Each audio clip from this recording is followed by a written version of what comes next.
teus caminhos, escutou a voz do vento. Esse homem é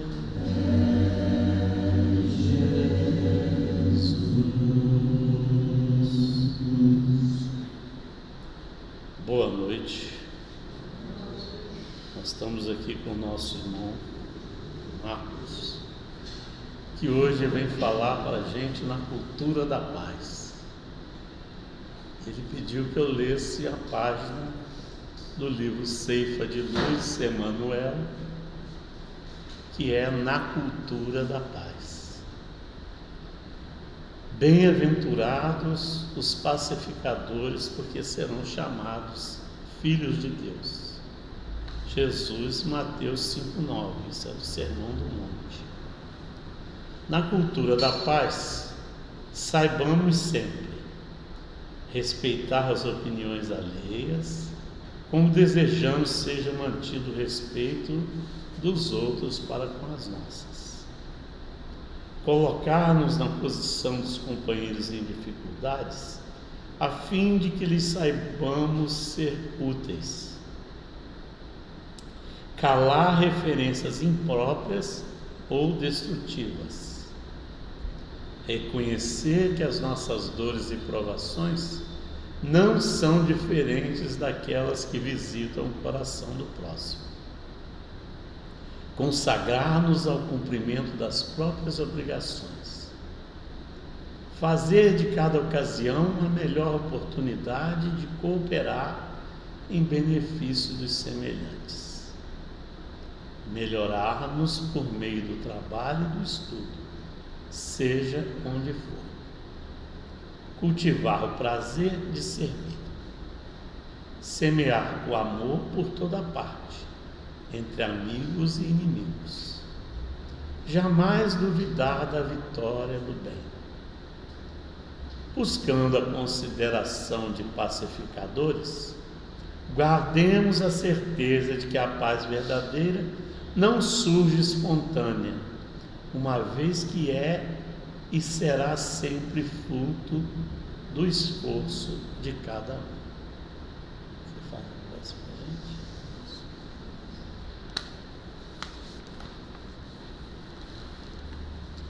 Vamos elevar o nosso pensamento ao Mestre Jesus,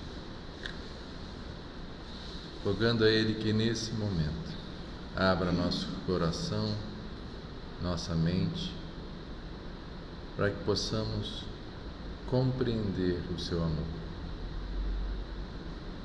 compreender e receber a paz que Ele nos dá, que nos transmite pela natureza, pelos pensamentos elevados, pela empatia, pelo amor que pulsa em todos nós.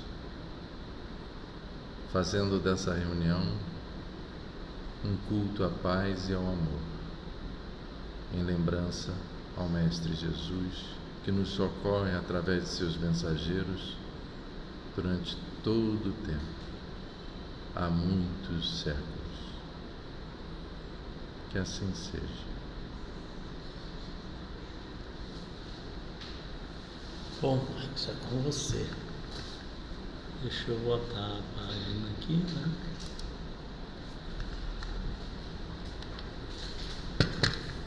Aqui.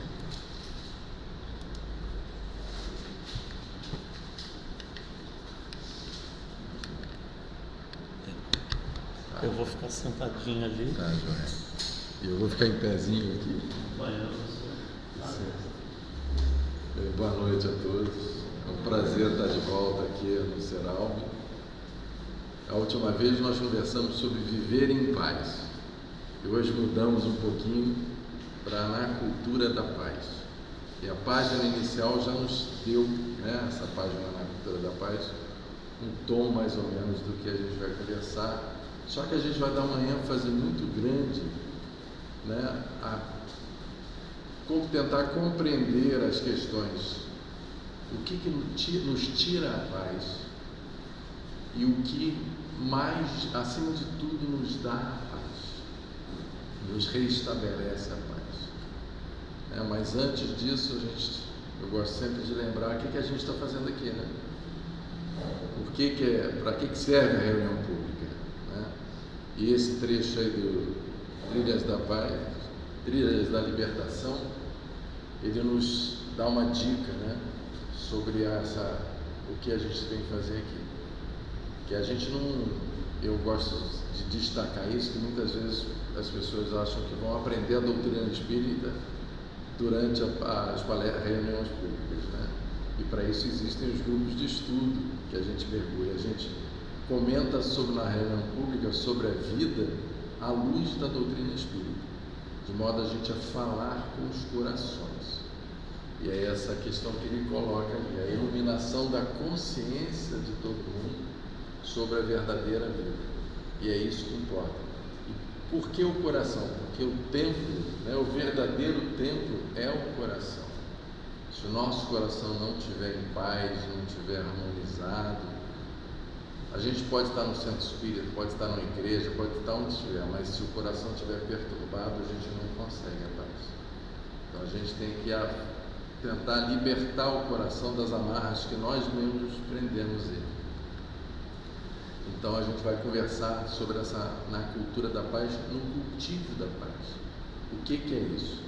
E isso é muito importante hoje em dia, mais ainda devido à fase que a gente está, porque o que a gente mais vê hoje em dia é discussão. Essas imagens retratam bem aflições que ocorrem muitas vezes no âmbito das famílias, nos trabalhos, nas discussões, e a gente está num efervescer de opiniões, né? Todo mundo quer dar a sua opinião, que não tem nenhum problema, contanto que se busque compreender a verdade, contanto que a gente queira realmente aprender. E uma coisa que eu sempre falo, que eu faço questão de repetir todas as vezes, e que muitas pessoas depois procuram, pô, Marcos, isso me marcou tanto. A gente não está numa competição. A vida não é uma competição. A vida é uma escola. E todos nós estamos matriculados nessa escola para aprender. Não é para competir, não é uma corrida, não é uma competição. E essa mudança de como enxergamos a vida faz muita diferença. Eu faço essa brincadeira às vezes porque tem uns amigos que são coaches, né? Aí eles falam sempre que não, que você tem que superar o não sei o que, o obstáculo, tem que estabelecer metas. A meta maior já foi estabelecida, só que a gente esquece. Qual é a meta maior? Qual é o mandamento maior que Jesus nos deixou? Amar a Deus acima de tudo e ao próximo como a ti mesmo. E aí vem uma mensagem muito subliminar, né? Amar ao próximo como a ti mesmo. Ou seja, eu tenho que saber me amar. Senão, se eu não estiver me amando, conseguir me amar, me perdoar, eu não consigo amar ninguém. Então isso é muito difícil da gente, às vezes na rotina, naquela correria, a gente se lembrar disso, mas essa cultura é um hábito que a gente tem que estabelecer. A gente tem que cultivar. E para a gente cultivar, o que significa isso? Que a gente tem que semear. Se eu colher discussão, semear discussão, debate, competição, eu vou colher o quê? O que eu plantei. Então, se eu quero mudar isso, eu tenho que passar a ver a vida diferente e semear coisas diferentes. Então, nesse mundo todo de opiniões, a gente tem que parar de dar opinião e buscar a verdade, buscar compreender a verdade, não se esquecendo do porquê que a gente está aqui, né? A gente tem que quebrar esse paradigma da competição, da discussão, minha opinião tem que vencer, eu que estou certo, para buscar a verdade e buscar a conciliação, o entendimento, a cooperação, a caridade, o perdão. E aí a gente vai falar muito sobre o perdão hoje, porque a falta de perdão tira a paz de qualquer um. e a gente vai ver numa das frases aqui dos nossos mensageiros, se você não perdoa, não consegue perdoar, você não consegue amar. Se você não consegue perdoar, você não consegue nem amar a Deus, nem ao próximo. Então é uma coisa que a gente tem que quebrar esses hábitos, essa visão de competição, e enxergar as pessoas como uma família mesmo. E não é só durante a reunião do Centro Espírita, não. É em qualquer lugar. Quando sair daqui, a gente tem que olhar para as pessoas lá fora e enxergar elas como irmãos, como uma grande família que nós somos, né? E o mandamento maior não para por aí, né? Porque ele fala, amar a Deus sobre todas as coisas, ao próximo como a ti mesmo, e ainda mais, amai os vossos inimigos, pois se amardes apenas aqueles que vos amam, sereis iguais aos hipócritas e fariseus, né? Então a gente tem que deixar de ser hipócrita, que muitas vezes ainda somos, e a gente tem que enxergar as pessoas como irmãos realmente. E essa última parte da página inicial nos traz uma mensagem muito bonita, que a gente tem que lembrar a todo instante, né? Que é, buscando a consideração dos pacificadores, guardemos a certeza de que a paz verdadeira não surge espontânea, uma vez que é e será sempre fruto do esforço de cada um. Ou seja, a paz não surge na nossa frente, ela é construída, conquistada pelo nosso esforço, pelo nosso trabalho, pela nossa semeadura.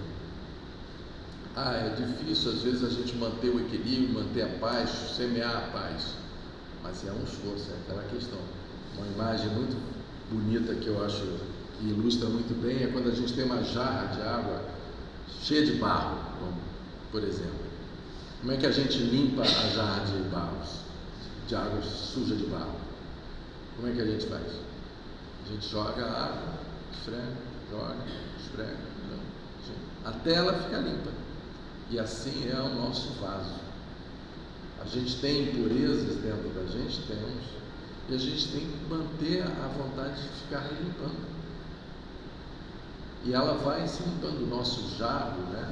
Nosso vaso corporal, ele vai se limpando também, à medida que a gente se esforça por limpá-lo, até que ele fica mais limpo, mais limpo, mais limpo. E aí a gente consegue tirar a maior parte da sujeira, né? E as bem-aventuranças, a gente não pode esquecer, né, desse sermão da montanha, porque a paz reside nessas virtudes que ele fala. Então, bem-aventurados aqueles que são brandos, porque eles possuirão a terra. Bem-aventurados os pacíficos, porque eles serão chamados filhos de Deus. Não está falando aí que é para quem briga mais, não vi isso em nenhum lugar no local do Sermão da Montanha, né? Não fala que o cara que for mais rígido na competição, ele que vai conquistar o mundo, não fala isso. Fala que os humildes e os pacíficos que herdarão a terra. A questão vai então em quem a gente vai acreditar, se são na cultura moderna de coaches e tudo mais, ou se a gente vai acreditar na mensagem que Jesus nos deixou. E aí a gente vai voltar a isso mais à frente, porque isso é uma decisão que cabe a cada um de nós. Essa decisão é individual e solitária, só nós podemos tomar. E aí vamos compreender então por que a gente tem essa questão toda de por que a gente é tão, vamos dizer assim, primitivo ainda. Por quê? Aí ele nos explica, são os atavismos, porque a gente vem de várias reencarnações. Gente, o nosso espírito não nasceu agora, então a gente tem velhos hábitos ainda, impregnados no nosso espírito, na nossa alma. E aí ele explica isso. Os atavismos defluentes do processo antropossociopsicológico, uma palavra bonita, né? Permanecem no ser humano com a força de velhos hábitos, com toda a predominância dos instintos agressivos e defensivos, mutilando algumas aspirações enobrecidas e dificultando a vivência das atitudes novas, caracterizadas pela razão, pelo sentimento, pelo ideal de servir e dignificar a sociedade. Então são esses velhos hábitos, esses atavismos que estão impregnados em nós que nos dificultam. Então a gente muitas vezes reage como um ser primitivo, posição defensiva. A pessoa chega perto de você, você já está se defendendo. Por quê? Você não quer se machucar, não quer se magoar, não quer nada, né? Então você já se arma todo, se protege, tranca o coração todo, não deixa nem ele falar, porque você não quer se machucar, na verdade. Então você entra, esse instinto de autoproteção é o que predomina, e ele continua nessa explicação. O predomínio do instinto de conservação da vida modela o caráter humano com tal vigor que sempre coloca o indivíduo em atitude defensiva, armando invariavelmente contra tudo e contra todos, mesmo quando alguém se propõe a auxiliar. Não é assim? A pessoa vai, não, essa pessoa está querendo alguma coisa de mim. Primeira coisa que vem na cabeça, não, está querendo se aproveitar, não vou abrir meu coração, porque depois a pessoa vai e me machuca, né? Então a gente já se protege, é um instinto natural, mas um instinto primitivo. Os ideais nobres, eles acabam sendo prejudicados se a gente deixar esse instinto primitivo predominar. E o que muda um pouquinho isso? É quando a gente começa a compreender a vida, né? E principalmente quando a gente começa a irradiar a gratidão por tudo que a gente vive, enxergando a vida como ela é, ou seja, como uma oportunidade da gente aprender. Aprender a quê? O que a gente veio na Terra aqui para aprender o quê? Física, matemática, geometria, contabilidade. O que a gente veio aprender? Isso eu quero ouvir de vocês. O que a gente veio aprender? A amar. À medida que a gente aprende a amar, a gente passa a ser melhor. Mas para a gente amar, é aquela historinha que eu sempre conto também do príncipe da caravana, né? Vocês lembram? Já contei, eu devo ter contado aqui várias vezes aqui. Não? Não. Poxa. Vamos lá. A historinha do príncipe na caravana. Deu branco.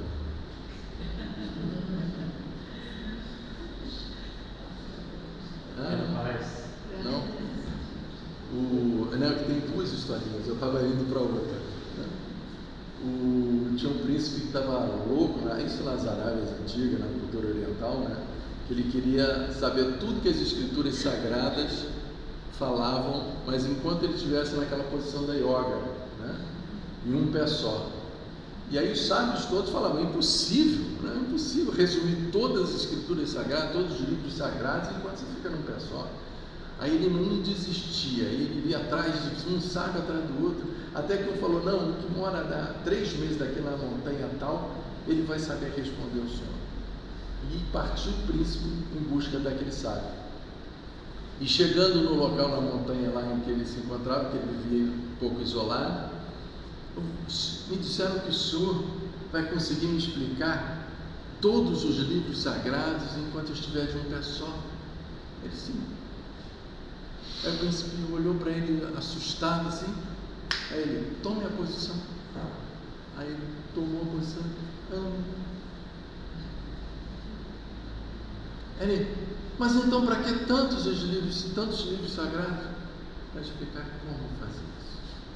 Como amar. Mas a lição é simples. Ame. E está tudo resumido no amor. Né? Então é bom porque essa última parte fala dessa compreensão. A gratidão é a impressão digital do desenvolvimento intelecto-moral do espírito que se liberta das heranças afligentes. Ou seja, quando a gente busca aprender a amar, a gente se liberta desse ser primitivo que tem um instinto de proteção tão grande que não deixa ele amar. Então, quando a gente se dispõe a amar, a gente se liberta um pouco dessas heranças afligentes, e aos poucos a gente vai soltando essa corrente, tirando as couraças que protegem o nosso coração e aprendendo a amar. E o principal, o que mais afeta a nossa paz? São as opiniões a nosso respeito, ou as opiniões dissidentes do que a gente acredita que deve ser. E aí ele traz esse texto aí. Pessoas e opiniões são circunstâncias transitórias nas realidades legítimas da vida. Aquelas de destaque que te deixaram à margem não perderam valor nem te diminuíram. As opiniões delas, embora valiosas algumas vezes, noutras circunstâncias refletem estados emocionais passageiros que o tempo afirmará ou alterará. Nós, no entanto, olha o destaque, nós, no entanto, somos o que vivemos intimamente diante da consciência. E é uma coisa que eu gosto sempre de frisar. Quais são os nossos defeitos? Quem sabe os nossos defeitos? Nós sabemos. As nossas más inclinações, nós sabemos. Só nós sabemos, nós e Deus. E se a gente mergulhar dentro, a gente vai achar. E é o que eu comento mais vezes. Por que muitas vezes as pessoas não gostam de mergulhar dentro de si? Por quê? Porque é desagradável a gente encontrar coisas, verdades, que a gente sabe que são sobre nós, que a gente tem vergonha. Então a gente prefere o quê? Não vou mexer nisso. Tem algumas pessoas que eu converso, né, nesse processo, né, e as pessoas vão falar, não, Marcos, isso é muito, não vou mexer nisso. Eu falei, mas você só vai adiar, porque você vai ter que mexer nisso. Você vai ter que sacudir essa lama para tirar a coisa boa dela, para poder aprender. Enquanto você não fizer esse mergulho dentro de si, para se limpar, você não consegue se modificar, não consegue se depurar. E essa reforma íntima que a gente tanto fala na doutrina espírita, depende desse mergulho, depende dessa intrusão dentro da gente, para a gente buscar se limpar. E aí vem a parte maior, a necessidade do perdão. Por quê?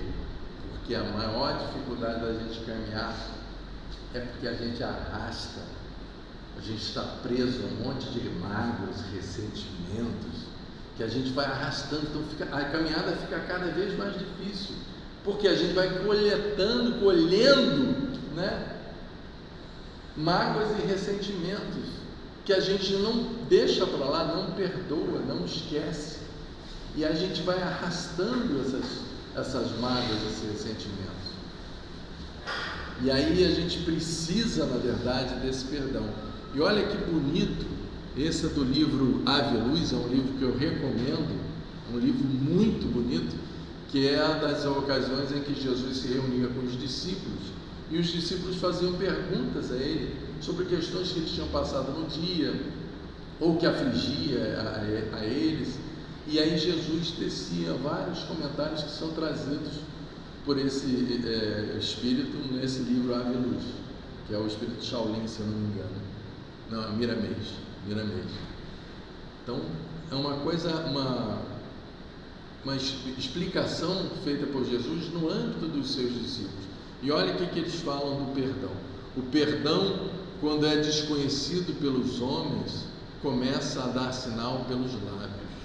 Depois, com o tempo, suas raízes espirituais vão se aprofundando e estimulando o coração.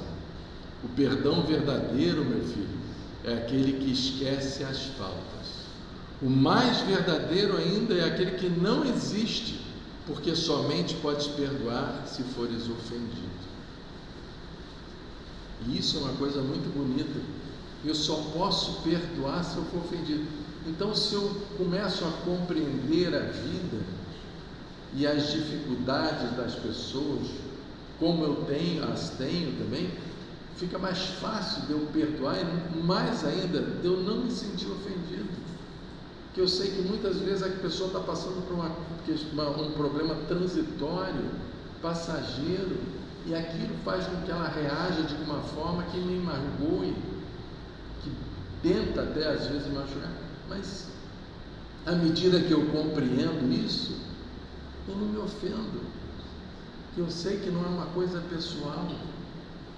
Olha só, já superei ali o perdão, a necessidade de perdoar. E aí ele continua ainda nessa explicação, um texto mais longo um pouco, mas que eu vou passar para ler para vocês porque é muito importante. Olha que Jesus fala: meus filhos, o perdão tem um alcance imensurável. Ele beneficia a quem perdoa, mas traz ensinamentos secretos a quem ofende, mostrando ao ofensor o valor da tolerância e o tesouro da harmonia. A pessoa violenta, seja por natureza ou por perturbações espirituais, diante do perdão sentirá um clima benfazejo.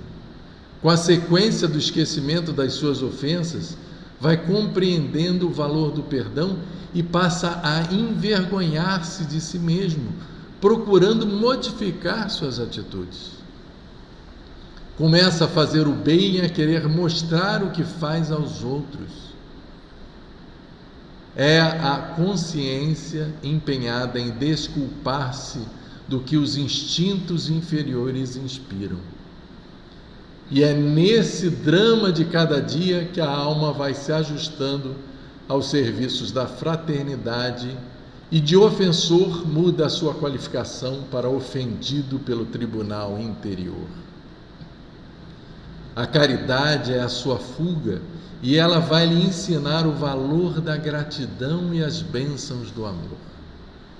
O perdão em silêncio é força irresistível. Transforma todo e qualquer caráter que esqueceu a grandeza da amizade, alterando gradativamente os caminhos em que a tolerância se faz presente e alimentando os esquecimentos de todas as ofensas. É uma coisa que eu falo, começa pelo lábio, começa devagar, mas as pessoas vão se transformando. E é uma coisa que eu converso muito lá em casa, né? A gente não sabe o quanto que a nossa conduta, as nossas atitudes interferem nas mudanças das pessoas que nos olham, que estão à nossa volta. E isso faz uma diferença muito grande, porque a gente influencia, queiramos ou não, muitas pessoas. Porque a gente não somente é visto pelos encarnados, mas também pelos desencarnados. Muitas vezes aqueles espíritos que vêm nos perturbar, porque ainda se sintonizam conosco por algumas questões, alguns fatos incomuns, eles também são impressionados pela nossa conduta no bem. E às vezes, de obsessor, ele passa a ser um espírito amigo, pela nossa conduta, pela nossa ação, pela nossa vontade de nos reformarmos. Então, o perdão é essa força irresistível que mexe com todo mundo que presencia essa transformação. E olha, aí vem uma coisa forte. Quem não perdoa, divorcia-se da alegria, distancia-se da tranquilidade e se separa da harmonia espiritual, porque o coração, nesse pulsar, não tem condições para amar nem a Deus, nem ao próximo, abeirando-se da infelicidade. Ou seja, não há como a gente conquistar a paz se não nos perdoarmos. E Jesus já falava isso, né? Se queres adorar a Deus, primeiro faz o quê? Volta e se reconcilia com seu irmão. Porque se você não se reconciliar, não consegue ter paz para amar a Deus. Então vai ser só uma figuração lá, porque o teu coração não vai estar em condições de amar a Deus, nem ao próximo, nem a ninguém. Então a gente tem que buscar o perdão. Se a gente quer ter paz, e é aquele lance, quanto mais a gente posterga essa decisão de perdoar, mais dor e sofrimento a gente tem, que a gente vai acumulando, né? E as mágoas e ressentimentos parecem que são misturados com fermento, né? Que eles vão crescendo dentro da gente. Então, se a gente não consegue perdoar e alijar esse peso que a gente arrasta, a gente vai ser infeliz. Que ninguém quer ser infeliz. Alguém quer ser infeliz aqui? Não, né? Mas aí o tempo sempre aparece, né? O tempo sempre aparece.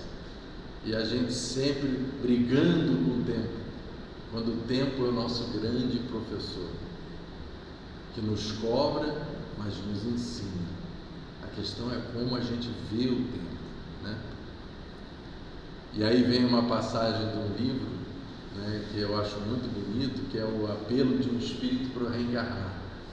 E aí ele começa assim: ah, se eu pudesse voltar ao mundo, gemia a alma frágil e doente, sob imenso nevoeiro no vale das sombras. Como seria diversa a vida para mim. E aí ele começa a falar como ele agiria nas situações que ele viveu e agiu diferentemente.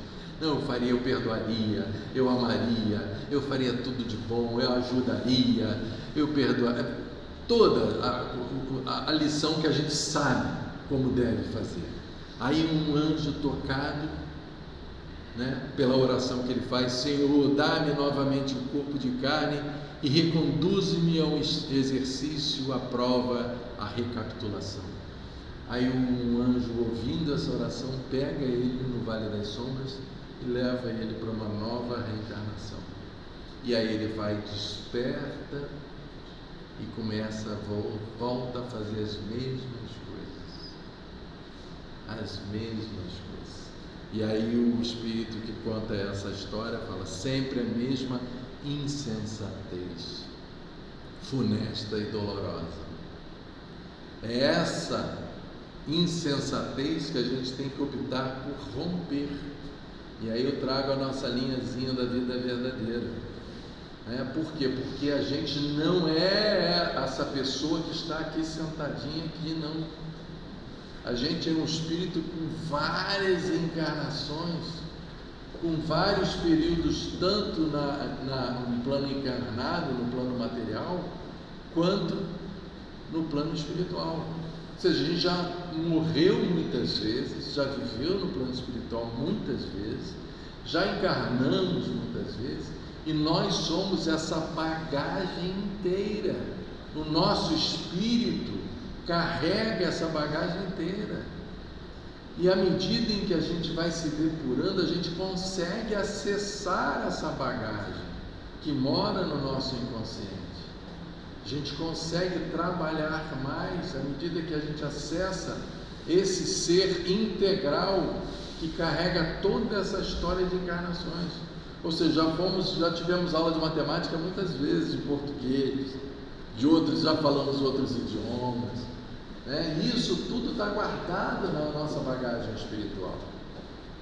Então a gente está agora nessa nova oportunidade. Vou ter lá até 100 anos para ninguém reclamar, né?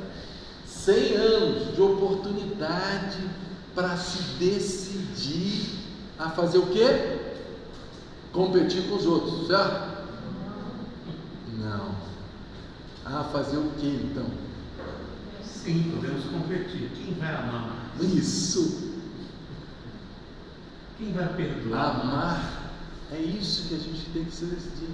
Eu vou parar de competir com os outros para botar a minha opinião na frente e vou agora me esforçar por aprender a amar, a perdoar, semear paz, porque eu quero colher paz. Todo mundo precisa dessa paz, né? E aí Deus é tão bom, que Ele ajuda a gente em todos os momentos. Deus quer que a gente sofra? Não. A gente sofre justamente porque a gente se rebela contra os ensinamentos que Jesus nos trouxe como mensageiro divino.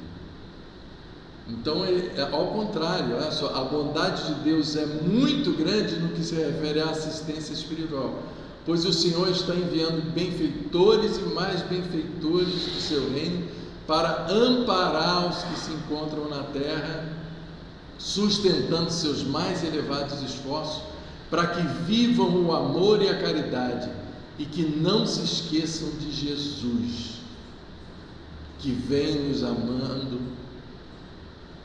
desde o princípio.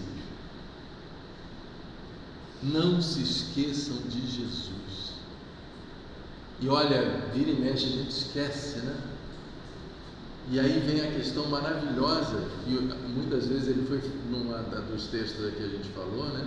Às vezes as coisas começam pelo lado, da boca para fora, mas ela vai criando raízes. Então a gente tem que lembrar, eu falo sempre, quando está numa dificuldade, o que a gente tem que fazer quando está numa dificuldade? Receita de bolo, regra comum. Ah, mas eu não estou conseguindo. Repete mecanicamente: Pai nosso que está no céu, santificado. Tudo bem, não tem problema, ajuda, porque à medida que você vai rezando, o teu corpo vai acelerando, a ajuda chega, e à medida que você vai orando, você vai se acalmando. E na reunião mediúnica, lá na Irmã Rosa, o pessoal às vezes está com dificuldade, mas durante a reunião eu falo: repete mentalmente a palavra Jesus, Jesus, Jesus, Jesus, Jesus. Aí, pô, Marcos, funciona. É lógico que funciona, porque essa palavra tem uma força enorme, porque nós, com aquela vida toda pregressa de várias encarnações, várias vivências no plano espiritual, nós sabemos quem é Jesus, nós sabemos quem é Ele, nós sabemos o que Ele nos ensina. Então, quando a gente lembra de Jesus, tudo muda, o ambiente muda, a nossa físico muda, a nossa saúde muda. A questão é que a gente lembra dele durante o período, infelizmente, né? Se a gente se exercitar mais, a gente vai começar a mudar isso. E aí podem chamar a gente de doente, obcecado, pode ser o que for, mas vamos fazer força para aumentar isso. Se conseguir rezar 80% do dia, está trabalhando, está rezando.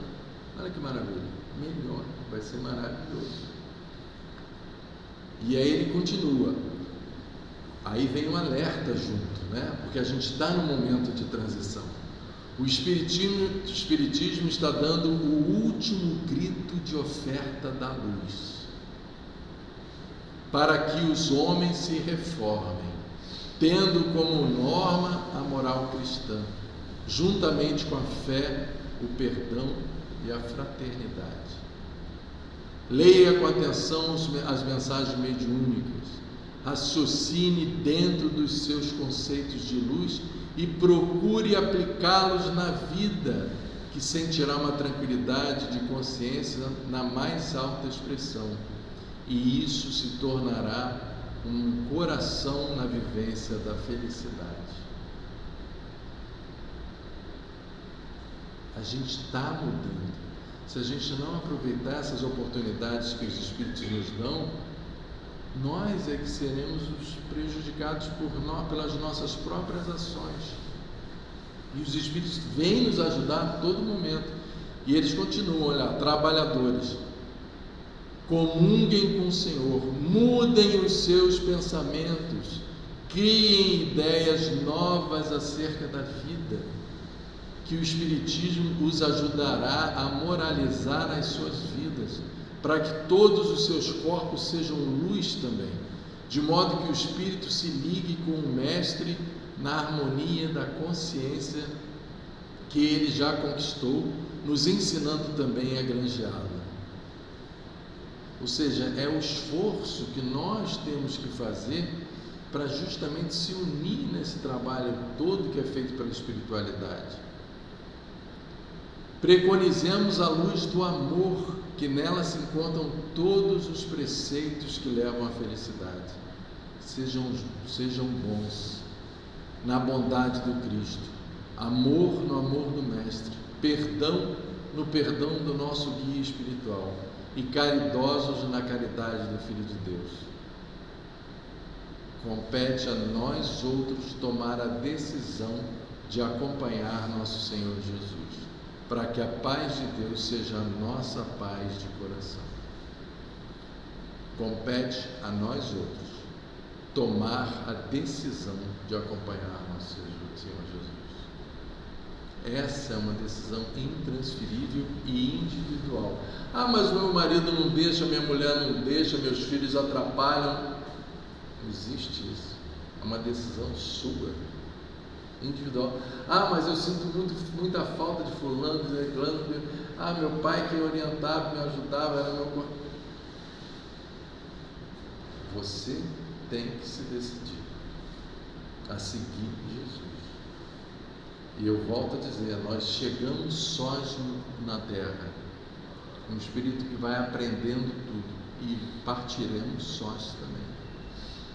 Sós, que eu digo, na individualidade nossa, que vamos enfrentar todas as consequências do que nós fizemos, nós, só nós. Mas a gente vai acabar falando sempre de amor, né? Porque o amor é que é a inspiração para a gente tomar essa decisão. A gente não tem que tomar essa decisão por obrigação, é porque é a melhor decisão. E aí vem a outra historinha que eu estava confundindo antes. Eu gosto sempre de noite, principalmente, ir para fora de casa, desligar as luzes do jardim e olhar para o céu, para ver as estrelas. Que aí eu lembro de uma historinha que me mexe bastante dentro de mim, né? Que é também de um príncipe e um sábio lá, que ele era impressionado numa caravana, né? Um príncipe de uma caravana, como um senhor que tinha na caravana, que tinha uma fé enorme em Deus, uma fé enorme. E aí o príncipe ficava encucado, por que essa certeza? Aí um dia ele foi lá falar com o senhor, um ancião. Aí entrou na tenda do ancião, queria saber por que o senhor tem essa fé toda de que Deus existe?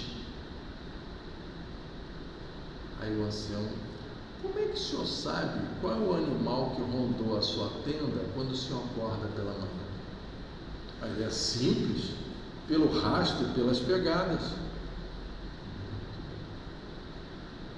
Quando o senhor recebe uma joia de outro príncipe, como é que o senhor sabe quem fez aquela joia?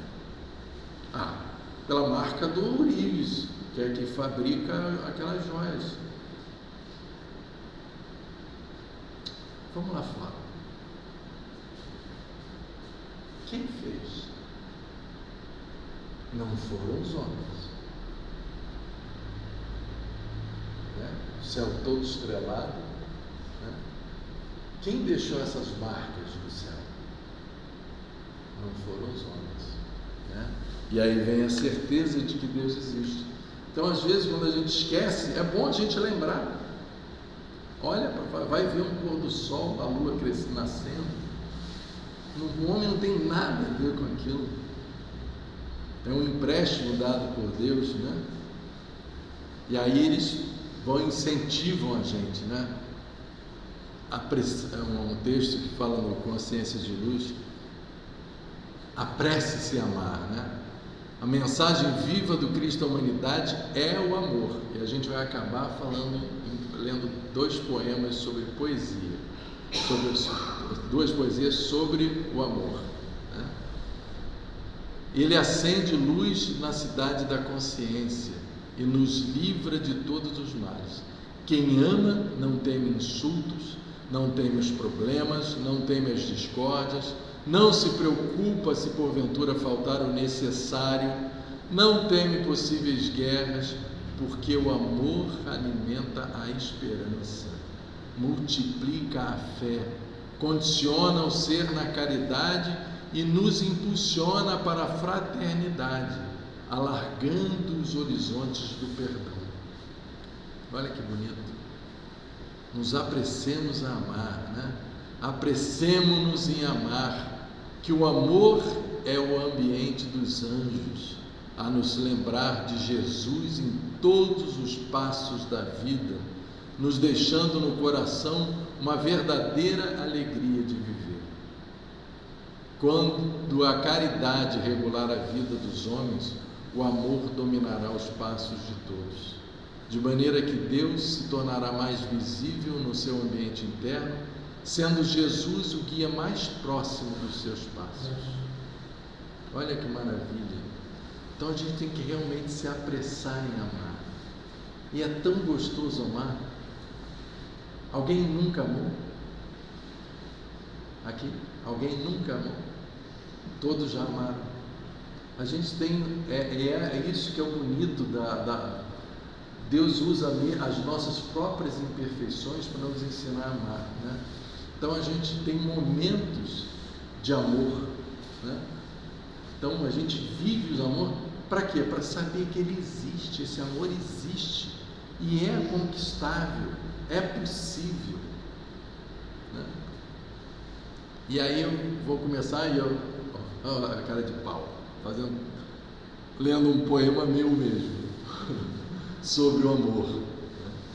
Na verdade é o final do poema que fala assim: o amor é mais virtuoso que os desejos ou as paixões que possam nascer dele, pois quem ama é a alma. Só precisamos deixar a alma livre, livre para sonhar, livre para abraçar, livre para sorrir, livre para amar. Tem que libertar realmente o coração. E outros dois poemas que eu vou ler aqui são esses dois aqui, da Assembleia de Luz, de Maria Dolores, e outra do Canto de Pai Francisco, do livro Francisco de Assis, que é um livro também lindo, né? E esse Assembleia de Luz fala assim, e tem tudo a ver com o perdão que a gente comentou aqui sobre uma forma de conquistar a paz. Sinto-te o coração dorido em prece, e perguntas em pranto, alma querida e boa, como guardar a fé sem que a prova nos doa nos recessos do ser?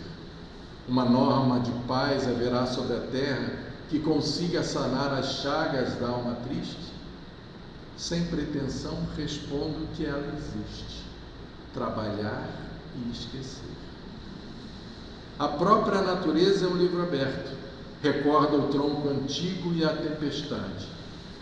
Desçam raios do céu, a nuvem brade, sob a crise da noite a estremecer, ei-lo, porém, ereto e firme, aguentando a tormenta. Quebra-se-lhe quase toda a ramaria, ele guarda, no entanto, as instruções da vida: trabalhar e esquecer.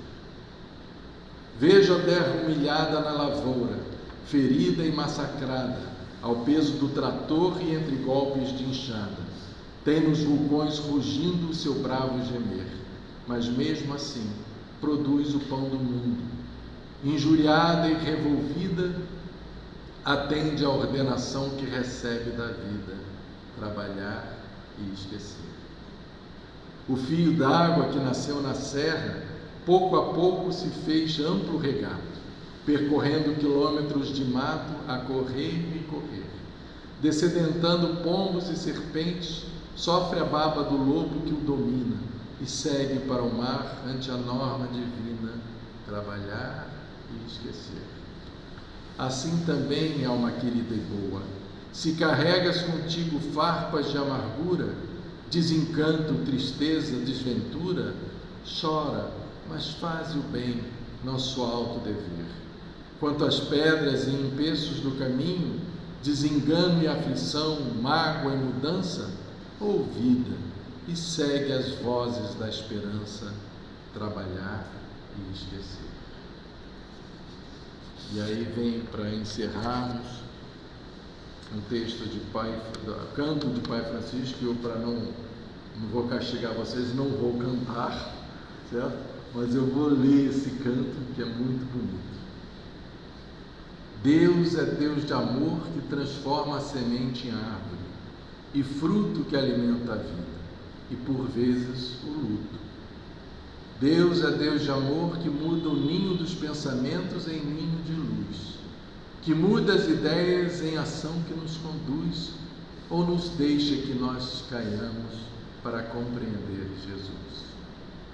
Deus é Deus de amor que nos deu os pés para que haja caminhada, nos ofertou as mãos para dar trabalho à enxada, mas se ferimos o companheiro, erramos a estrada. Deus é Deus de amor que nos deu a cabeça para pensar, que nos premiou com o coração para amar. Quem aceita o ódio não pode cantar. Deus é Deus de amor que tudo fez, sem usar o alarde, que tudo faz, mesmo que achemos tarde, que nunca diz, sois covardes. Deus é Deus de amor que nos deu o verbo e nos ensina a falar, que nos deu a boca e nos ensina a cantar, que nos deu o coração e nos ensina a amar. E a gente tem que se decidir a amar. Só isso. Estamos encarnados com esse único convite, a decisão: escolher amar e perdoar. Obrigado. Escolher, né? Escolher.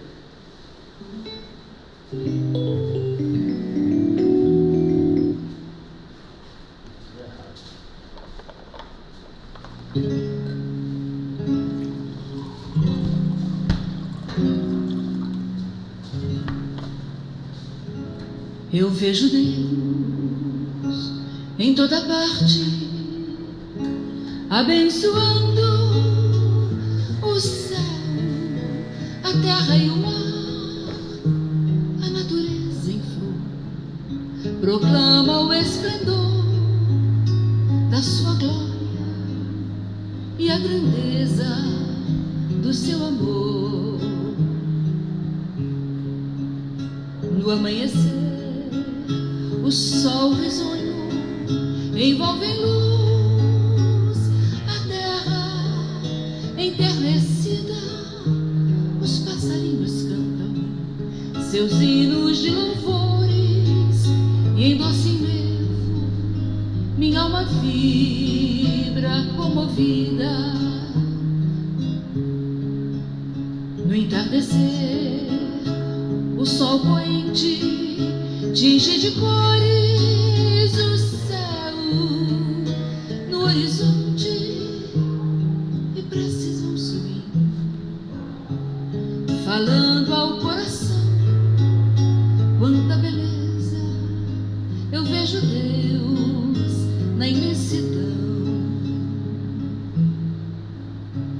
a flor que nasce, a gota d'água, a voz da brisa,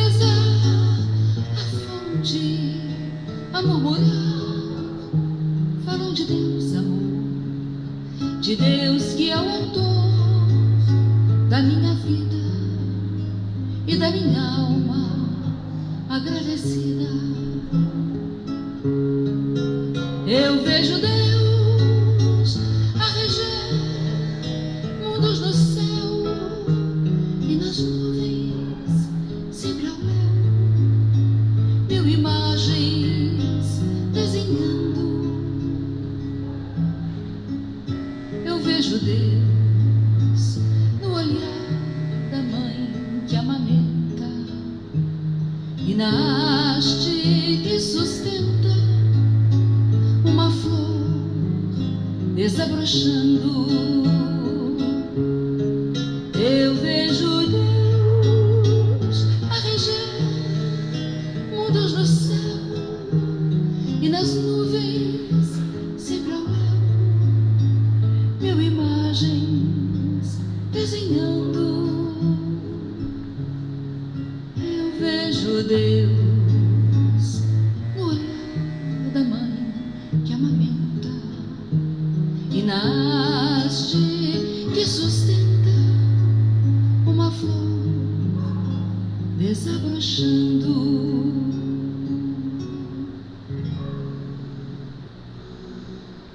Senhor Deus, Pai de infinito amor e bondade, Jesus, nosso Mestre querido, nosso guia, mentores da nossa guarda, mentores da nossa casa, companheiros da espiritualidade que já nos antecederam na volta para casa. Nesse instante, Senhor, agradecidos que estamos pela mensagem de paz, de esperança, de amor que recebemos do nosso companheiro, nos mostrando através dos ensinos dos amigos espirituais que em seu nome, Jesus, vem esclarecendo a cada um de nós na terra. E é com essa imensa gratidão que gostaríamos de envolver os que sofrem, os que estão nos leitos de dores, os que estão nos bolsões de sofrimento deste mundo, os que estão nos países em guerra, os que não te conhecem e permanecem na ilusão, Senhor, dos sentidos da carne nesse mundo, do poder.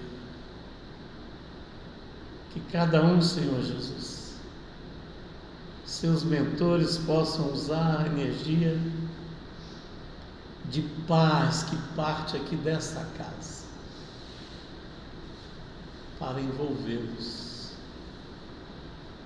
Gostaríamos de envolver os nossos lares, os nossos entes queridos, envolver, Senhor, todas as casas espíritas, onde o Teu Evangelho é pregado na simplicidade. Também os outros templos religiosos, onde o Teu amor é falado e executado, Senhor, no exemplo de cada companheiro. Obrigado por tudo, Mestre. Como a gente é pedinte, gostaríamos de continuar pedindo as bênçãos do Teu amor para os médiuns que irão se deslocar em silêncio, Senhor, para a segunda parte dos nossos trabalhos na noite de hoje.